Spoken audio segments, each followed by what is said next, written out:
Hello, hello, comment ça va aujourd'hui? Ouais, moi, du coup, ça va bien. D'ailleurs, il y a encore du soleil, mais du coup, on reste quand même à la maison, on n'oublie pas ça, hein.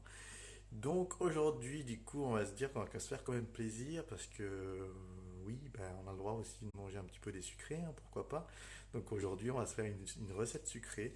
Donc, une recette assez simple. Donc, puisqu'il me restait un petit peu de lait de coco au frigo. Donc, du coup, on va se faire. J'ai sorti du sucre, des œufs, de la crème, de lait de coco. Donc, du coup, on va se faire une petite crème brûlée au coco. Donc, voilà. Donc, on va y aller. Et puis, vous verrez, c'est hyper simple. Il faut juste avoir un petit peu de patience au niveau de la cuisson. Mais sinon, ce serait top.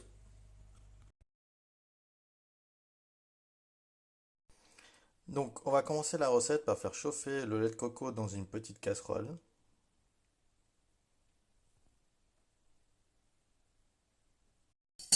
Alors là, du coup, j'ai pris les deux jaunes d'œufs. Est-ce qu'on les voit? Oui, oui.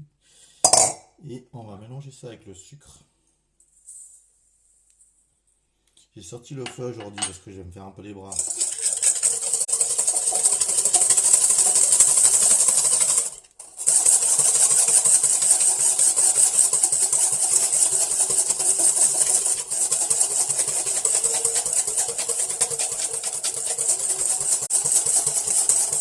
On y va bien, énergiquement, on y va. Voilà, du coup, j'ai mon lait de coco qui est chaud. Donc, on va le verser à l'intérieur du mélange. Et on va bien fouetter énergiquement.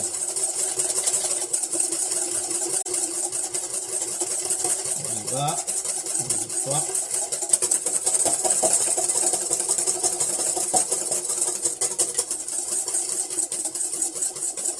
Nous obtenons un petit mélange bien mousseux. Et à ce stade-là, du coup, nous allons rajouter la crème liquide. Et pareil, on va mélanger le tout.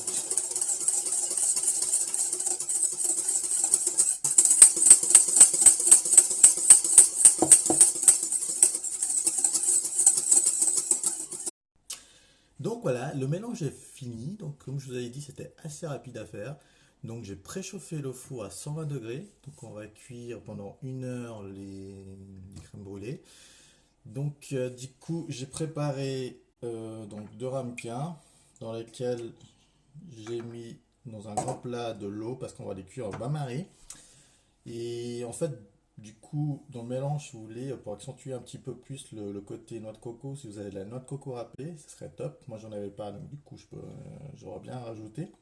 Comme ça vous donne un petit côté un petit peu, on va dire, un petit peu de matière un petit peu à l'intérieur. Et donc voilà, donc du coup, ce qu'on va faire, c'est qu'on va verser le mélange dans les ramequins. Et voilà.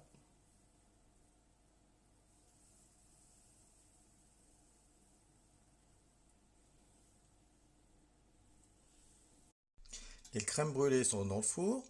Donc du coup, comme je vous ai dit, donc un four préchauffé à 120 degrés. Donc on va les laisser cuire pendant 1 heure. Et voilà. Et voilà, les crèmes brûlées sont cuites, comme vous pouvez les voir juste derrière moi. Donc ce qu'on va faire maintenant, c'est qu'on va les laisser refroidir et ensuite on va les réserver au frigo jusqu'au moment de servir. Donc du coup, on va les saupoudrer de sucre de canne et en même temps, du coup, utiliser le chalumeau pour brûler, donc pour avoir une crème brûlée. Petite astuce du coup en parenthèse, vu que j'ai utilisé que les jaunes d'œufs pour la crème brûlée, donc du coup avec les blancs d'œufs, j'ai fait des meringues, donc meringue sucre glace. Donc voilà, c'est vu que le four était effectivement à 120 degrés, donc du coup j'en ai profité. Donc du coup je les ai mis au four pour 1 heure aussi, comme pour les voir derrière, hop, elles sont là en train de cuire. Donc on pourra déguster aussi des meringues avec.